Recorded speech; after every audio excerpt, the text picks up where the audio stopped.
उस्ताद होरी मौसीकी भी सुनते पे ने ते पुछना भी आया पर उस्ताद होरां कोलों भी रेट रूट की है मुकम्मल।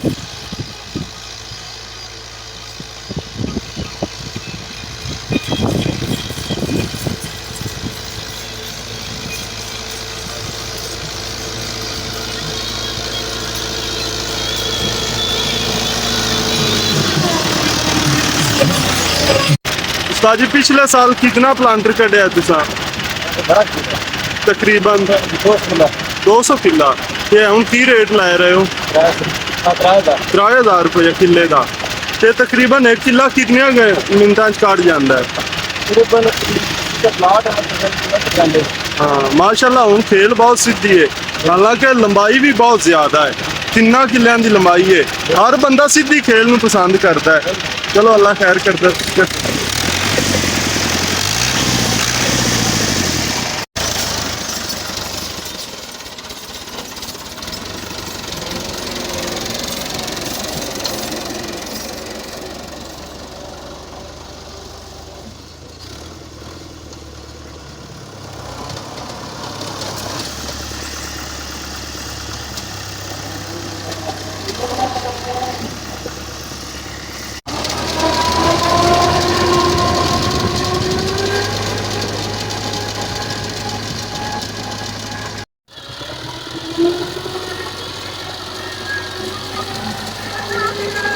देखो जी दोस्तों,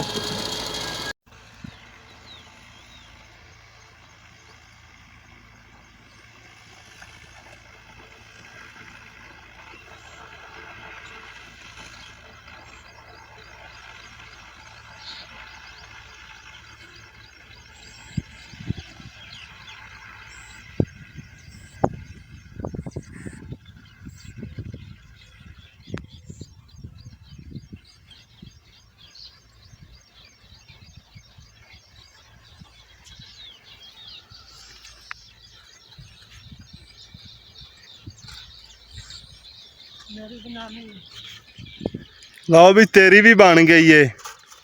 जेड़ा तू है ना तू बड़ा खराब है। हाँ हुण तेरी भी बन गई है विचे।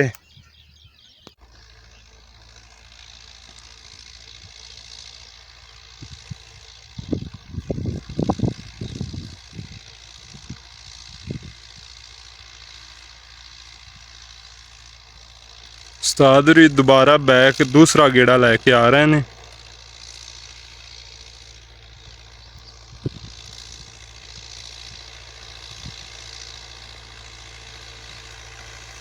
प्लांटर है वेखो बेहतरीन, बिल्कुल सीधे निकले हुए ने, कोई विंग वलावा नहीं इन्ना च।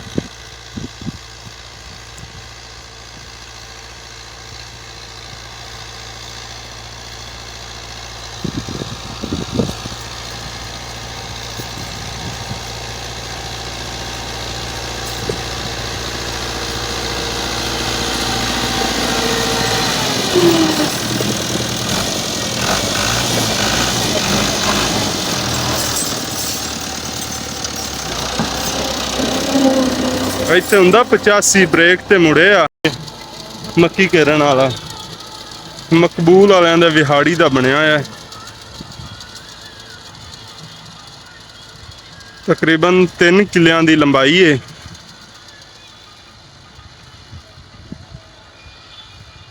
ਤੇ ਜਿੱਥੇ ਖੇਲਾਂ ਪਾ ਰਿਹਾ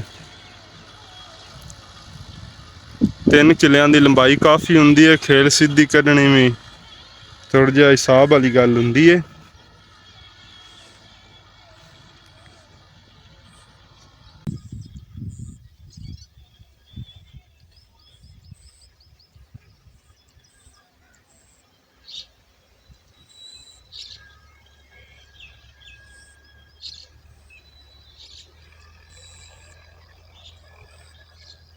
ट्रैक्टर 640 75 HP का है, बाहर लाइटां वाला।